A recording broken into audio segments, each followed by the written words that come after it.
Hello, and welcome to the conclusion of a month on Kick.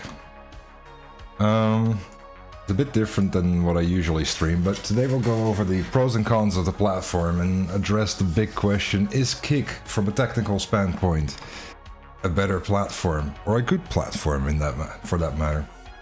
To be as accurate as possible and not leave any details out, this stream is mostly scripted. So it will be me just talking and reading out. I will not really react to chat at the moment, but once the official part of the stream is over, there's always space for a little aftermath and a little bit of a chat. So first of all, to let you know a little bit about my background and my history, just so you know why I think it's a fair comparison, and I think it's a fair test of the platform to see, what's going on. What I do for a living is mostly tied to platform performances, their quality assurance, web development, and app development related to it. So I have about 30 plus years experience in this.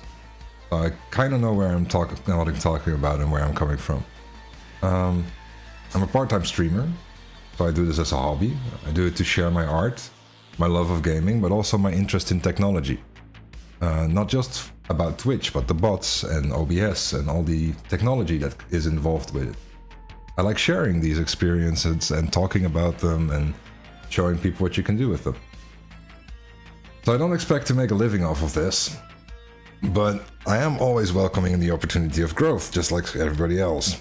So when Kick came around, it speaks for itself. I started streaming when it started to gain a little bit more traction, when it started to become an alternative to creating YouTube content. So when Twitch came around and I started streaming there, I had the benefits of knowing a couple people that I could bounce off of, grow my following, grow my community. I had a decent amount of viewers, popularity. I had a decent amount of numbers to rate with. I got rated by bigger channels regularly. So for me, the initial experience of streaming was great. I had a good time. It was a nice time to play around with it. After that, I took a little bit of a break for parenthood. And that was a good choice. I feel that that break was needed. However, after I returned from my break to streaming, I noticed that the landscape within Twitch at that point had severely changed.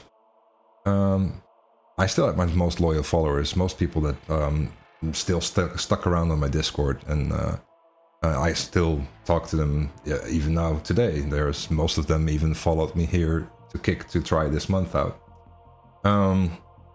But there were, due to the whole lockdowns and the crisis and everything, there was a severe drop in roaming streamers, average streamers, and there was also a much higher amount of channels to pick from, just because of this common need of interaction with other people that was not actually possible.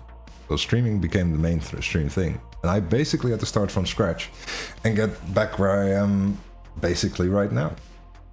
I had to rebuild what I had left and with what I had left. So starting over is not really something that comes new to me.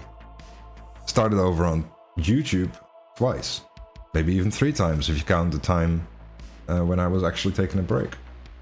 I even got a 4th time if you include Kick. So moving to Kick was easy. It's basically something I'm familiar with. I know how to kick off the whole train of getting your name out there, getting people to know you. Wasn't really anything new. Now, before people start piling on to me that come here from other channels or from this recording or on YouTube or wherever I'm posting this, I understand the platform is in beta. I understand that it is not really finished. I understand that there is a lot of things that are subject to change. But what I want to do is look at right now and not what might be implemented in the future, or maybe down the line we can do a house Kick doing right now. But I can't make any promises.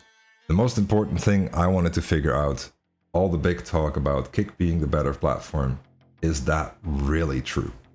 So the setup for this little experiment test was quite simple. I don't really fully buy into the 95-5 split hype because it's a simple premise. You can say you make more money here, and that does not necessarily make this a better platform.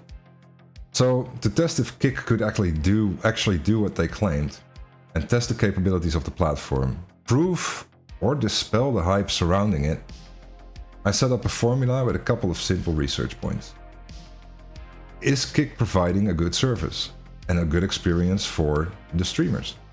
Does Kick on its own provide what it's needed for a channel to grow and maintain that growth and that audience?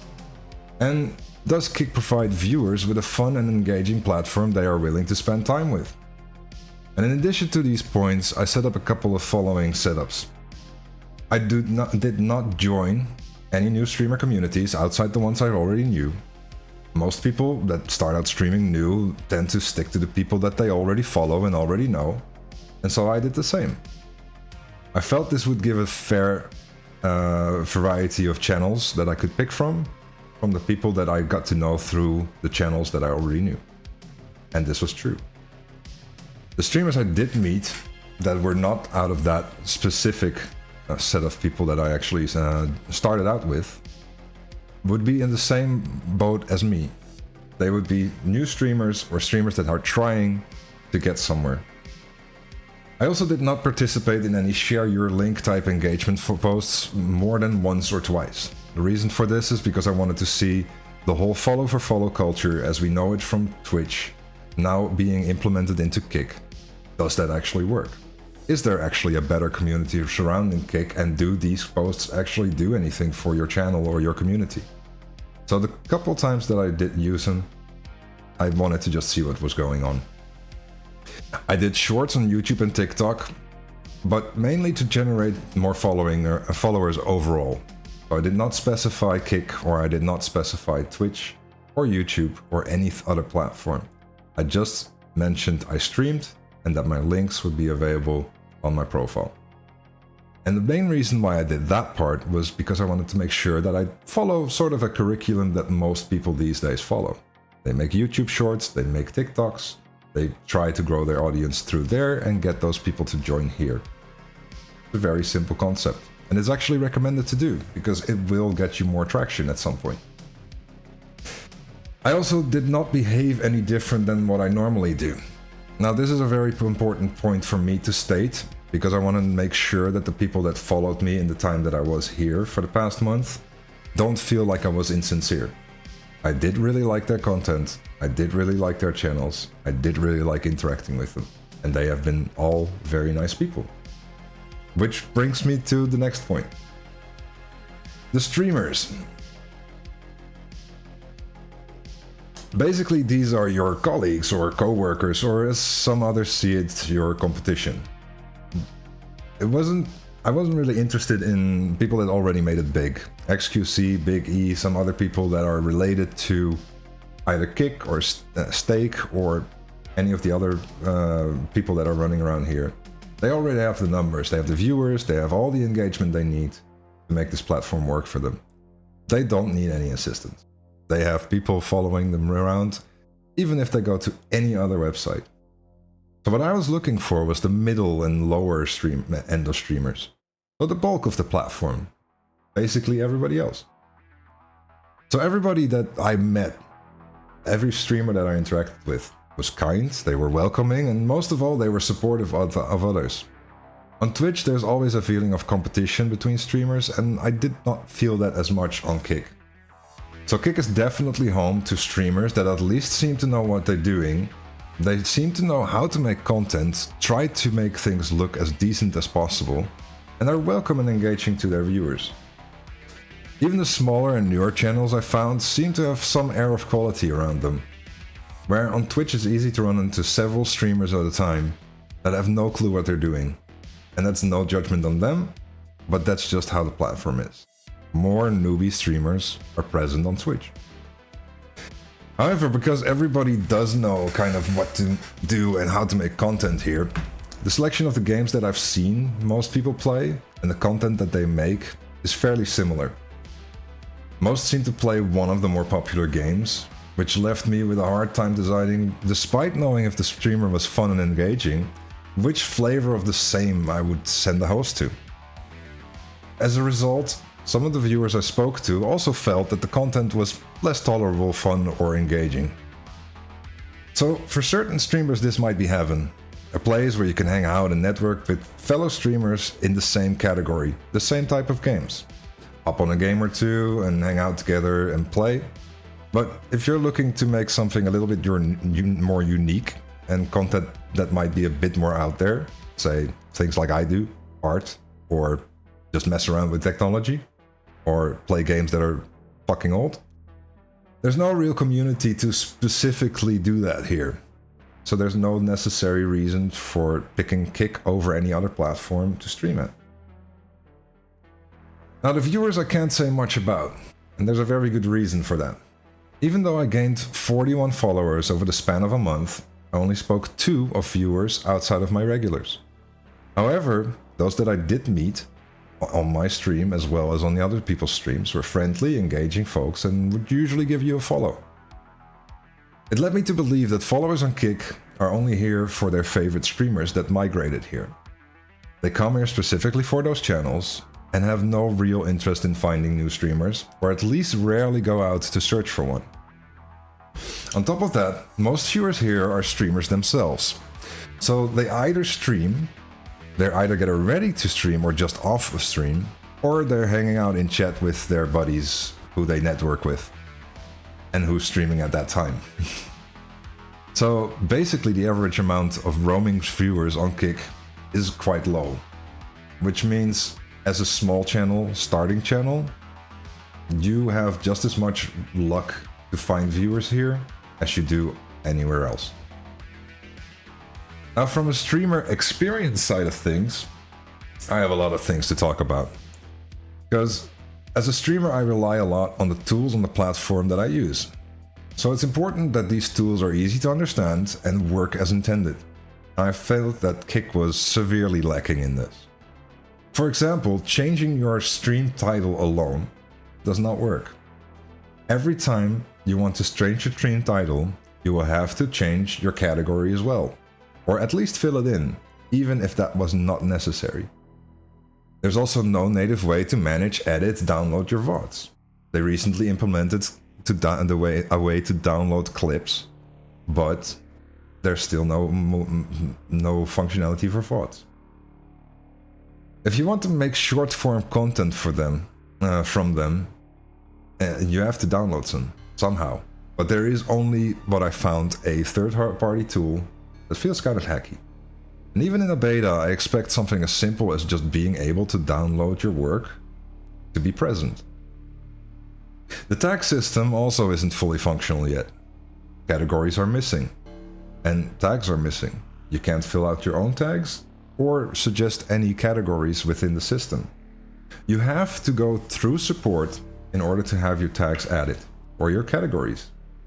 And although they work very fast, possibly using some form of a bot system, it's a lot easier to just not go through that system and just stream on their games and demos, or retro games for that matter. Just work it out that way. The thing is though, if you do this and you stream in these more main categories, bulk categories, there's a big chance that you are just gonna get lost and people will not actually find you. On top of that, viewers that will see that most categories are not present will not expect that that one category that you got added is actually present in the system, and they will just avoid searching for it.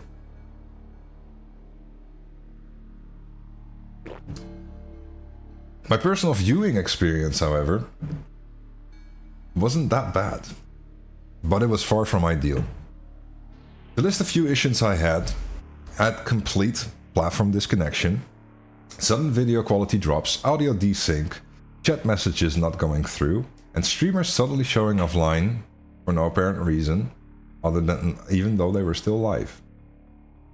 If your viewing experience get interrupted, it's more likely that you give up and move on to something else, and for me that was going either back to Twitch or watching some YouTube videos.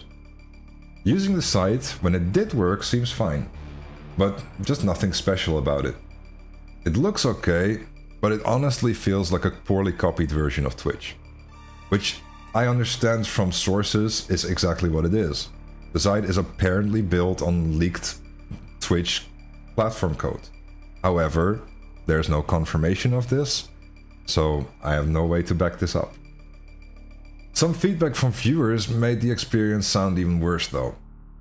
Their experience was in one word, clunky. Creating clips is apparently such a broken system at the moment. It crashes and then you just give up trying. They did recently fix this by releasing a new version of the clip system, but that was not the experience we had over the past month. The site on mobile and on the app also needs a ton of work to even be considered user-friendly. Chat constantly overlaps the video feed, and something as common as casting to a smart TV or Chromecast is not even implemented yet. So you cannot chill and relax in your room watching your favorite streamer on the TV unless you navigate to the website. You have to do it that way. Third-party tooling is also very lacking. The streamer experience could be improved a lot by the use of bots and integrations. For example, my stream setup on Twitch involves StreamerBot, and it fully integrates within my OBS, which means that I have tons of opportunities to give my viewers things to do and things to engage with on my stream. Of everything that I researched, I found 2 bots, and only one recently, that provides some form of service that is connected to Kick, but it's still very limited. They have browser overlay type items that you can add to your stream, and they have chat commands. That's not enough. There should be more. So due to an API not being public, any serious attempt at creating tooling that can be more is basically not attempted. There's too much subject to change, so at the moment, it's not even worth trying or spending time on. This leaves most streams, when you look at them, feeling like there's something missing or there's nothing special about them, because all the streams look the same. Now on one of the bigger questions. Growth potential. So one of the biggest questions that is, does Kick provide you the help to grow your audience? And in short, no, it does not. Even with a consistent amount of viewers, a set schedule, a small community of streamers surrounding me, the platform itself did nothing to get any growth beyond what I accomplished by my own doings. Unless you're streaming very specific content, and I'm not counting on gambling or hot tub streams in this category, and you're exceptionally good at that, you have no shot at discovery or growth of your channel. Even then, you're stuck in a category that everybody else is fighting for attention in. So you're in the same pool with everybody else trying to get the attention of viewers. So traction that is gained is just as easily dropped off again once the popularity of those games drop off as well. Growth through outside sources like YouTube and TikTok, I've mentioned, are kind of an anecdote. I made shorts to promote my channel, and I didn't specify specifically any channel, and I did that deliberately.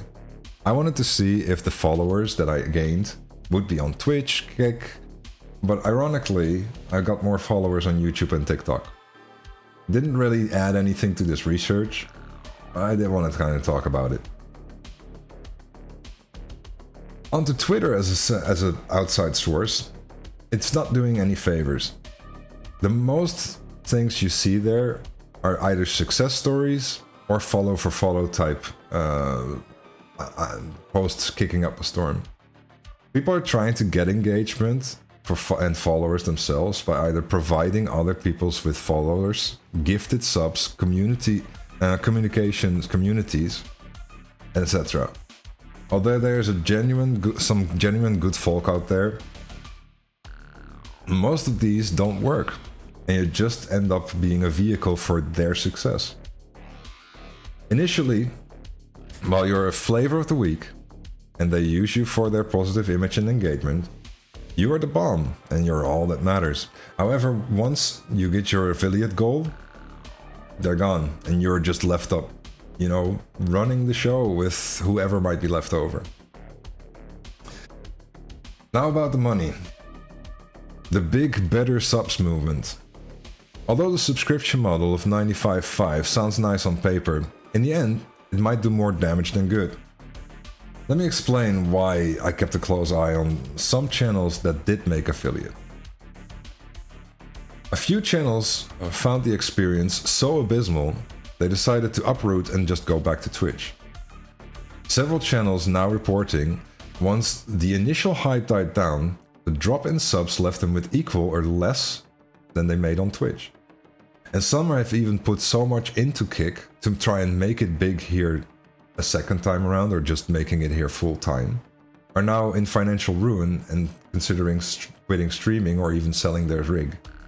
So my question is, why is that? My personal opinion is that there is no incentive on Kick for viewers to keep paying for subs besides I like this streamer and I want to support them. Although perfectly fine by me, because I don't expect people to actually subscribe to my channel, it means this revenue for those who do actually count on it can dry up just as easily. It's likely most viewers eventually realize they can watch anyone for free without repercussion. And since there is no way to see who's watching your channel, there's also no way to know who's watching your channel. So they can just unsub. And why shouldn't they? Life is as expensive as it is. They're not obligated to subscribe to you. So that 95.5 sub cut is rather meaningless unless something changes to really give the viewer some form of value. The personal satisfaction of helping their favorite streamer and being able to use their emotes on other people's streams just doesn't seem like it's enough. And you can call Twitch an annoying, money-grubbing, advertisement-slinging, streamer-milking factory, but getting rid of ads and unlocking emotes by subbing is a great incentive for viewers to actually sub to a channel. Now there's other monetization as well. Kick doesn't have bits, or like they call it in the future, kicks, and it's not implemented yet. Although they seem less popular than they used to when they first got introduced on Twitch, they're still a cheap and fun alternative to support your streamer, besides subscribing. So there's also the option to monetize your stream through Coffee, Patreon, Throne, donations, selling merch, etc. But since none of these are tied into Kick or Twitch specifically, I didn't count them in the equation. So in conclusion, I deliberately didn't mention the connection to stake in an excessive manner, cryptocurrency, and the stigma that these bring with it. But as part of the conclusion, I do want to address these issues, independent from any fact or speculation or rumors. The success and growth of this platform is highly dependent on if they can shake their negative image. Aside from the Kick being the Bender's version of Twitch with blackjack and hookers, there also seems to be taking on to make a sport of contracting streamers with questionable reputations. Several names recently popped up of streamers who got contracted, and I only know them from negative stories. With the shaky foundation as it is, this is not helping the situation. Lots of people, either viewer or streamer, are holding off coming here because of it. Although I do have my questions about the site's integrity, vision and end goal, for me this research wasn't about proving the rights or wrongs. Just wanted to see which is the better platform, because you mostly see success stories, but behind those success stories are thousands of channels jumping on board of Kick, waiting to get lucky break and become that next success. I can honestly say, without a doubt, Twitch is still the better platform. And yes, it has its own issues, but overall, it's the better experience for both streamers and viewers. They provide a much wider array of features at a loss of revenue. However, if your viewers are properly informed and willing to support you through alternative manners, you can easily regain that loss. My advice, if you're a new streamer and you want to try out things and you want to become maybe the next big thing, multi-stream. You don't have any affiliate obligations to any of the platforms. You can stream to Twitch, Kick, YouTube, maybe even TikTok as much as you want, and you will eventually find your audience. They will find you and tell you which platform is better, and then expand from there. But don't jump on board of Kick, expecting it to be some magical platform that will give you instant streamer success. I hope this all has been informative and useful for those who are looking for answers, because I felt that those answers that I've just given you were not clearly made by anybody streaming here. So to close off, I would like to show you a screenshot. This screenshot was recently shared about the revenue, about the amount of viewers in the most watched platforms.